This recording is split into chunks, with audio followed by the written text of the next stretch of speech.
Wow guys, this is a different video. It's a health update, and it's a warning to you guys. I had to go to the hospital in an ambulance today, after work, a couple hours after I got home. Glenn had to call an ambulance because I was in such severe pain. And I was there for a long time. They had to shoot me up with morphine. That's how bad my pain was. This is unbelievable. If you use marijuana even for pain, if you use marijuana a lot every day like I do, you're gonna wanna pay attention to this.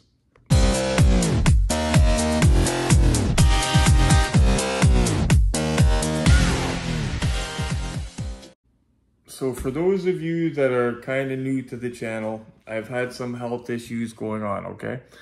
That I'm seeing doctors about. One of them is ITP, which seems they're getting it under control with infusions, knock on wood. I felt great that way, okay? But if it's not one thing, it's another. Well, you guys remember when I was off work due to the ankle. Before the ankle, Retro hadn't smoked weed in years. Okay, I quit it cold turkey, just went from a daily user, I just quit it. And I felt good for years. But then after the ankle surgery, I think it was a mix of, well, maybe she was a bit nervous about opioids, and she didn't want me to be in pain because she knows that I wasn't going to get opioid prescriptions. Diane, who normally hated weed, actually suggested that I use it for inflammation, stuff like that.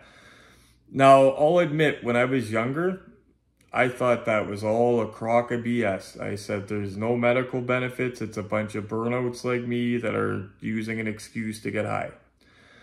I was way wrong about it. After using it at home, my hands, like my right hand in particular, that used to get swollen on damp, rainy days and stiff. It had what was called a boxer's fracture. It had a broken metacarpal in it and a broken knuckle. That used to swell up years and years later. And it no longer does that. All my inflammation that I used to suffer, like when it would be wet or damp or cold out, that's all gone, okay? And my lower back, I no longer have to get needles in my lower back. I don't have to use opioids at all. Like the whole time after my surgery, I had to use one Percocet prescription. I think it was like a week's supply of it or something, and Diane held on to it and doled them out to me as needed, and everything went fine. And they worked, which shocked me because I thought that with my history, I thought that I burnt my receptors, whatever, and that painkillers wouldn't work anymore. So anyway, that's the only opioids I've had to use because weed's done wonders for me. Weed allowed me to work injured for a very long time. Okay, like it was before the surgery, I think, that Diane was giving me, suggesting weed actually. And it helped me a lot. It helped me a great, like I can't say how much it helped me, okay? And I'm not gonna lie, I use it to relax too. I use, every time I pick up weed, it's indica that I get. It helps sleep, it helps with pain relief, and it relaxes you. So yeah, so anyway, fast forward. So the last 8 months, I started having, about 8 months ago, these attacks of my stomach. Okay, at first I thought I was drinking a lot of chocolate milk when I was a toddler. Don't mind my appearance, guys. I didn't even have a shower yet. I wanted to stay the way I was. That way you can see it, okay? When I was a toddler, I was allergic to dairy, but I outgrew it. I thought in my old age it was coming back. Have not bought chocolate milk in months, okay? Eliminated that. Like the first attack, 2 attacks, actually the first 3 attacks happened at the apartment with Diane still here, thank God. Okay. She thought it was my gallbladder. Severe pain to where she was on the phone about to call an ambulance and I was telling her, don't call. Like, you're in so much pain, you can't get off the couch to move. Like, they would have to carry me up and I'd probably be fighting them. Like, you're in that much pain, you can't communicate, you can't answer questions. You don't want to deal with it, okay? So for the first 2 or 3 attacks, yeah, I toughed it out, okay? So then Diane left, and I hadn't had one for a while. I moved in here. And as you guys know, or if you don't know, I had one a couple weeks ago. And it was severe. It was severe. And I made a doctor appointment right then. I thought, I'm scared I got cancer, a mass growing inside me. There's something wrong. Like, I've never experienced pain like that where I'm on the ground crying. I can't even text for help, okay? Today I started feeling the weirdness. And it's not where the gallbladder is. The last 2 times, it's not lower belly. It's diaphragm area is where I would describe it, okay? And I started feeling that tightness today, and that tightness is what I felt right before I was supposed to go to that car show to meet Max. Me and Glenn were going to the car show with the Batmobile and the General Lee and all that. I didn't go to that. That's how sick how bad it was, okay? I missed that. So anyway, so I started feeling that feeling, and Glenn was here. And I said, it wasn't bad at this point. And I didn't think it was going to get bad. I thought it was just going to be a mild discomfort, tightness. I'll go to sleep. It'll go away. I called up to Glenn. I said, hey, buddy, you working today? He said, no, I'm not working. I said, do me a favor, stick around. I'm going to go to bed. I had planned to take a nap. I was going to get up, go to the post office. I have 2 t-shirt orders ready to go out, Max and Molly's and my brother Rick's. They're on the kitchen table ready to go. Like, I was planning to get up, go mail those out, and pop off more t-shirts. So I was down there for about, I did pass out for a while. I was asleep for about an hour. I got up, went to the washroom, and yeah, I think that's when I started feeling really weird. So I mentioned it to Glenn, like, I'm starting to feel weird, blah, blah, blah. So I told Glenn, I said, I might have you call an ambulance, because last time it happened, it got so bad I thought I might die. I said, if it happens again, I'm calling an ambulance. It'll get me right in the hospital, because that's what I cannot picture, sitting in a merge like that, because I'm crying like a fucking baby, right? So I told Glenn he might have to call an ambulance. I'll let him know. I came up here, started laying down. I was completely fevered. I soaked my bed. Like, it was like my bedding was in the washing machine. It was soaked. And then cold, hot, cold, hot, cold. And then I started freezing. So what I did is I didn't get in the hot shower, but I cranked it up so that there was steam. And I sat in the washroom and I was just sitting on the toilet, fully clothed in the steam, because something about it was making me feel good, okay? Better, not good, but better. So the ambulance comes and they walk in the washroom. They said, whoa, are you on the toilet? I said, I'm not using the toilet. My pants are on. I said, I'm in here because I'm freezing. I have a fever. And I remember I think there was 3 males and a female. And the 3 males were a lot nicer than the female. Like, the female, I thought that I was looking for pain meds, or thought that I was exaggerating maybe about the pain. I ended up snapping at her at one point and saying, look, lady, I worked on a broken ankle during COVID for over a year. If I put this on you, you'd be on the ground. You know what I mean? She might not even be conscious. If I transferred my pain I was feeling to her, she might not even be conscious, okay? And she's talking to me like demanding my health card. Oh, we need it. And I'm not even thinking where that is, let alone getting up to go find it. Like, I'm on the verge of passing out, right? Luckily, the male attendants, they were nice, comforting, all that. One of them was older. So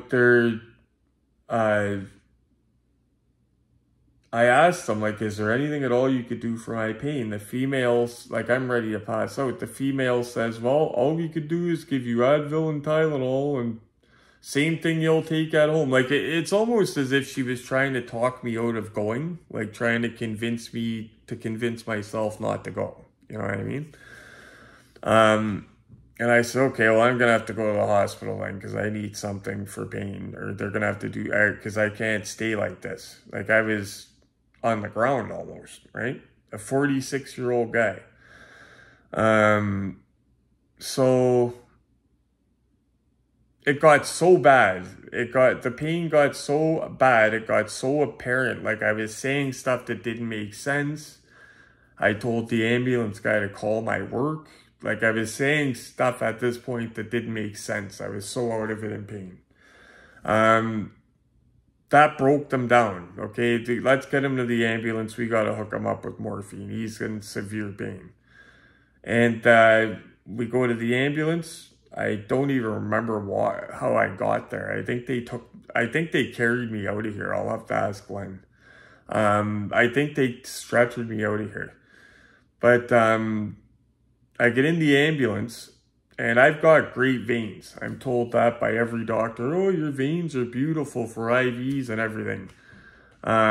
Because I never used needles, IV drugs, nothing. So I don't got screwed up veins. The woman takes my one hand, starts digging around. Oh, sorry, as soon as we get you hooked up, we're going to start the morphine right away. Oh, okay. And I'm not even feeling her, and she's just digging, right? Can't get it in that one. Takes the other one.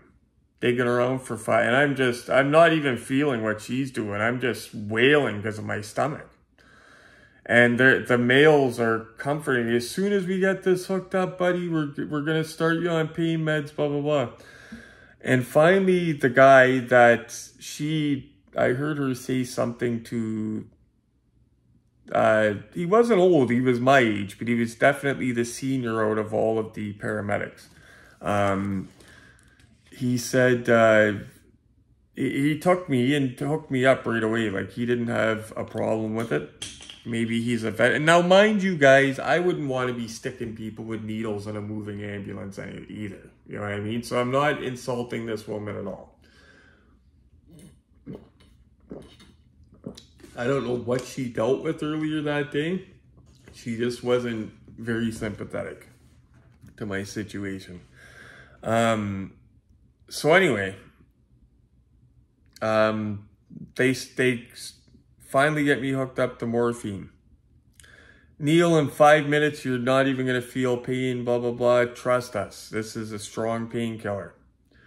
5 minutes later, they asked me, are you in pain? Yep. I said, I'm more tired than I was 5 minutes ago, but what's your pain? 9. Like, it's from 10 to 9 now. You know what I mean? They gave me I don't know how many milligrams they used, what they used, but it was morphine. They gave me a second of it, okay? And then they start asking me questions. They were kind of laughing about it. I heard them laughing because at this point, I start falling asleep. I'm getting comfortable. Neil, where do you live? Stony Creek. Oh, okay, you live in all of Stony Creek. Okay, and the guys were being totally great about the whole thing. Like, I could hear them even when I was out of it. I could hear them, right? They were talking about the car collection and everything because a couple of them were in here checking it out while 2 of them were working on me. So anyway, like I said, I don't remember half of what happened. Okay, like your brain is not there when you're in that much pain. I was on the verge of passing out, I think. So And you know it must have been extreme if they're giving me morphine like that in the back of an ambulance. You know what I mean? After telling me all they can do is Advil. But anyway, so I get to the hospital, and by then, they put me in a bed. I'm in the hallway, and they had me hooked up to IV, whatever, and I'm passed right out. I'm sleeping, but I'm fine. Because I'm sleeping, I'm out of pain. There's a guy right next to me in the next bed, literally, that came in from a local shelter. I don't want to say too much, but drug overdose. He was conscious and was going to be fine, but he just wanted the heck out of there. And I know why he wanted out of there. It's because he was starting to withdraw from the Narcan. It's sad to say, but he wanted to go, you know. But yeah, so they ended up giving me, I think it's an ultrasound. They put gel. They didn't even take me into a room. They did it right in where I was at. Jelly on my belly, and then rubbed the thing with a screen, whatever that is. I heard him say no masses, nothing abnormal, blah, blah, blah, blah, blah. Okay. They took urine from me, did something with that. They took a bunch of blood from me to test that. They said no obvious. They said if it was lower abdomen, they would be worried about gallbladder and that. They asked me if I had anything taken out. I said I had my spleen taken out. I don't got a spleen. So yeah, so anyway, so hours later, they tell me I could leave, and I'm feeling like I am now, better. But the problem is I'm there in sandals, just like this. Like, this is how I was at the hospital. This is what I wore from work, minus I had socks on and work shoes, okay? I don't got my wallet on me. I've literally got myself, my cell phone, and my keys to get in that. Like, I got nothing, okay?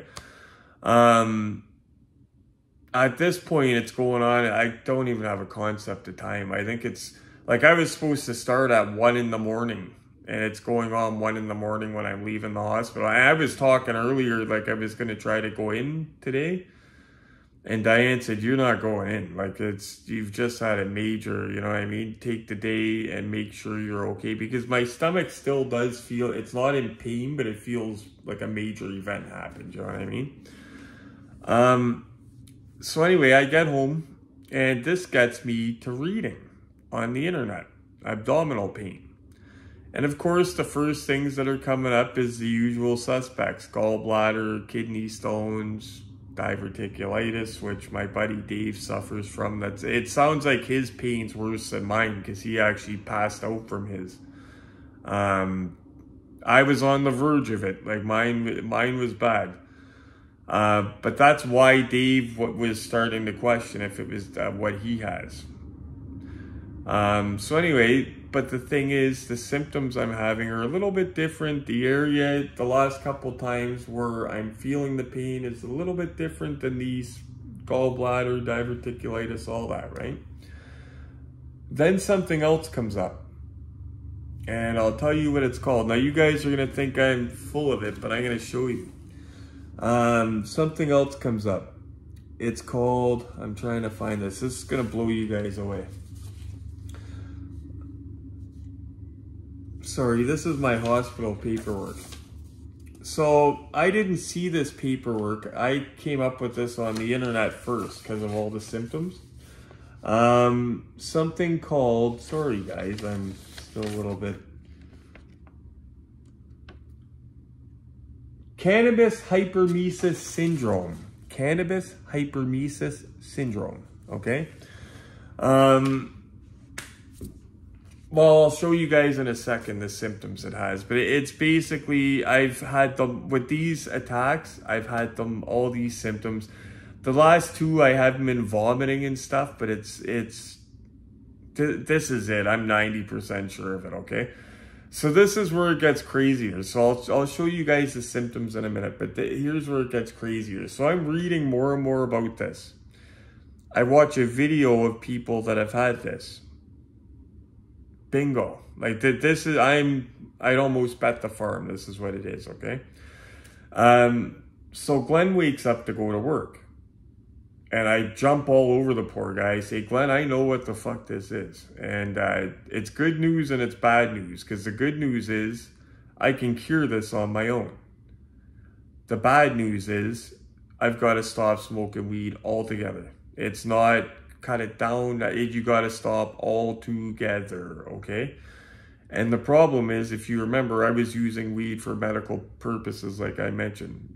About 75% medical, 25% recreational, I was using it.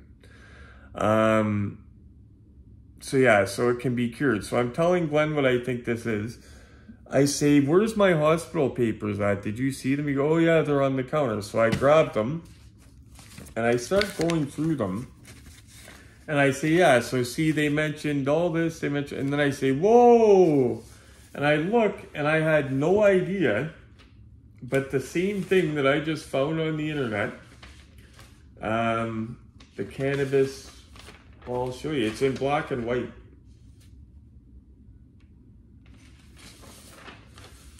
And there's a crazier part to this I'm going to tell you in a minute. But this is why I want to warn anybody that smokes the way I do for medical reasons or any reasons. Okay, so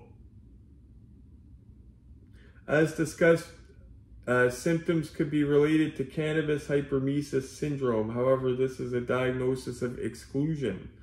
Please see your family physician for further assessment. And that is no BS. My name right on it, guys. Like, it's not. Now, the reason I keep saying it's no BS, it's no BS, okay? This is fairly new. This cannabis hyperemesis syndrome, it's fairly new. It coincides with legalization, all that other stuff, right? More people are using it, blah, blah, blah. Now, here's the crazy part. My cousin Connor, the first stomach attack I ever had, back in the apartment with Diane,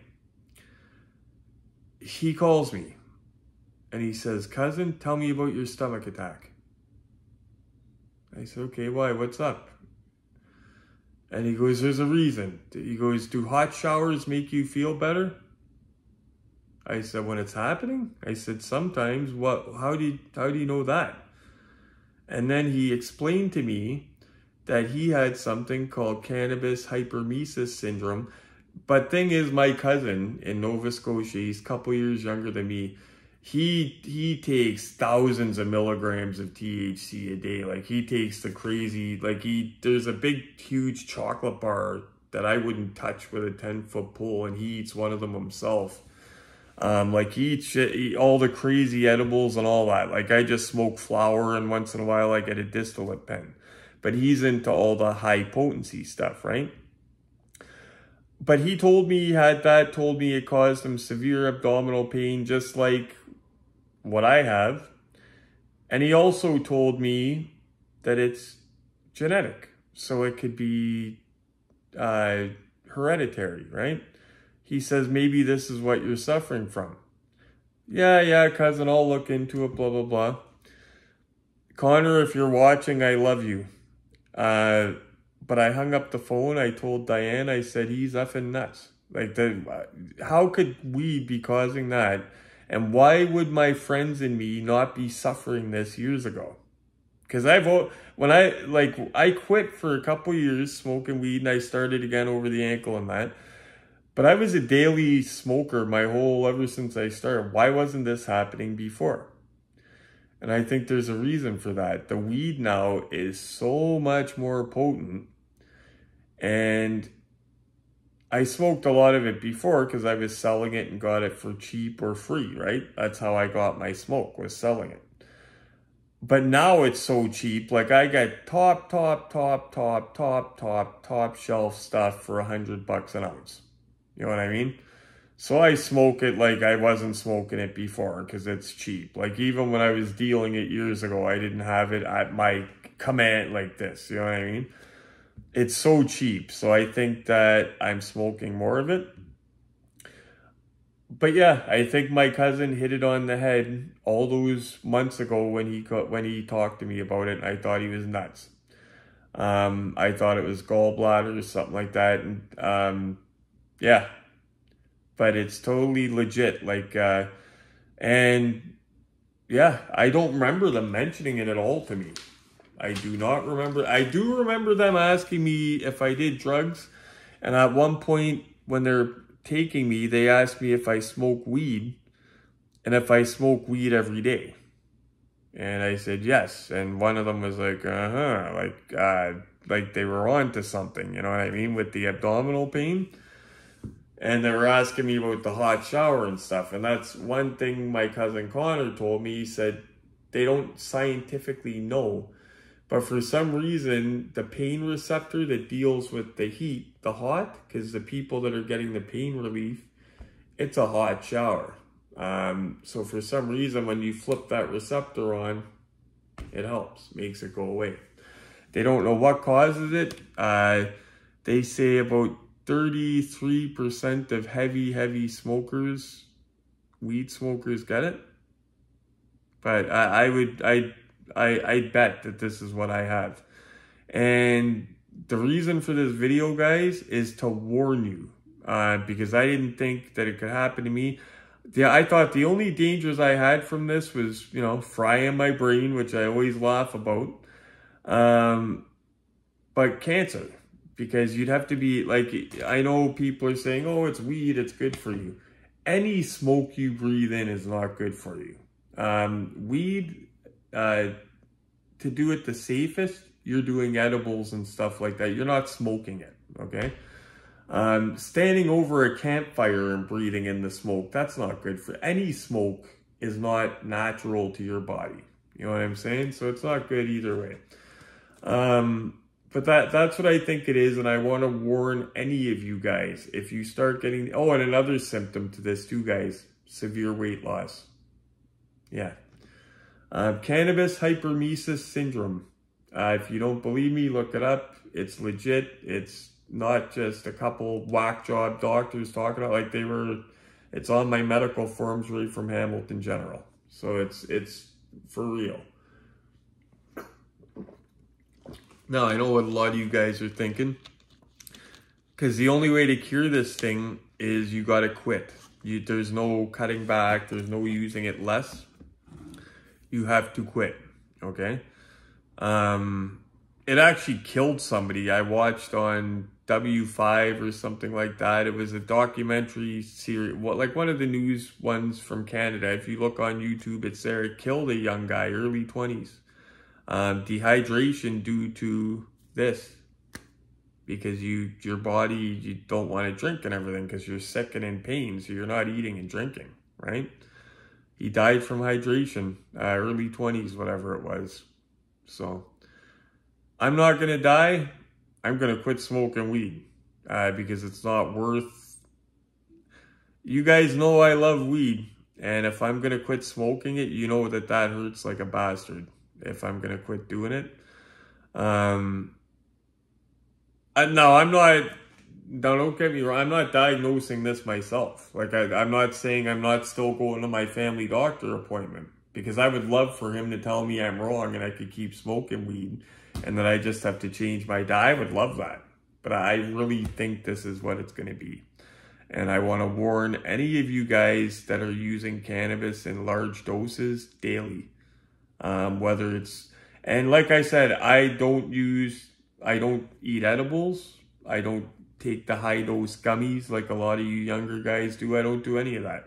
Flower or distillate pen. Like, I'm not doing the crazy high stuff. Anyway, check this out, guys. I'm going to do a full screen to show you guys the symptoms here.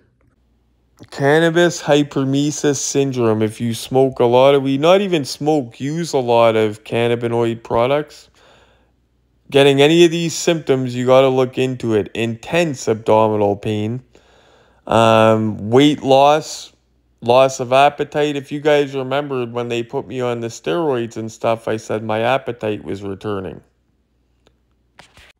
Now I know I'm going to have a lot of retractors saying, yeah, right, he'll never stop smoking weed. I could do it snap of a fingers. I've done it before. Diane said that herself tonight. She said, oh yeah, you could do that, no problem. Like, you got to think what I've quit before. Yeah, I'll be done with it. I'm not going to lie to you guys. I've got probably 3.5 grams of weed left. I'm going to smoke the rest of that and then done. That's what I'm going to quit. Because at this point, that 3.5 grams of weed's not going to do anything more to me. Like, I guess why this happens is the amount of cannabis THC stored on your receptors, I guess. I'm flooded with the crap. That's the problem. So that's finishing this little bag's not going to hurt me. But yeah, like I said, guys, done. And you guys can watch. You guys, like I said, there will be a couple people doubting me, but you'll see that if I say I'm going to do something like that, I'm not full of crap. And if I'm saying it to you guys, I've got to do it, because if I keep smoking it, I'm going to look like a hypocrite or a wimp or somebody that can't do what I say I'm going to do. So, but yeah, if it can kill me, like I said, that's a severe case. That young guy died of dehydration from it, and sounded like he wasn't getting treated properly at hospitals and stuff because it was fairly new back then. But yeah, just the pain itself is enough to make me say that's not worth it. Getting dark, so I'll come back out here. Anyway, guys, I'm not going to do my rigmarole and tell you guys to smash the like and make it shake and all that stuff, because it's a little bit more of a serious video. But I will say, click like to let me know that you watched it, and that if you smoke a lot of weed and if you get these symptoms, that you're going to be on top of it and getting checked out. That way you don't suffer through 6 attacks the way I do. The way I did. Needlessly. You know what I mean? Anyway, guys, thanks so much for taking the time. I will be okay. And one of the cool things about quitting the weed is you gain your weight back. Like, it reverses everything. So between the ITP and this, if it's not one thing, it's another. But between those two, my weight's coming back and I'm already putting it on. And today I didn't vomit once. And that's awesome, because that's another thing that affects the weight loss, obviously. So anyway, guys, take care. Love all you guys. I'm going to be okay. I feel fine now. It comes in waves, but we're going to make those waves quick coming. And we're going to do that because I'm not going to be smoking weed as soon as this little bit's done. So take care, guys, and thank you for watching. And like I said, do me a favor and do yourself a favor. You feel any of those symptoms, go get checked. Take care, guys.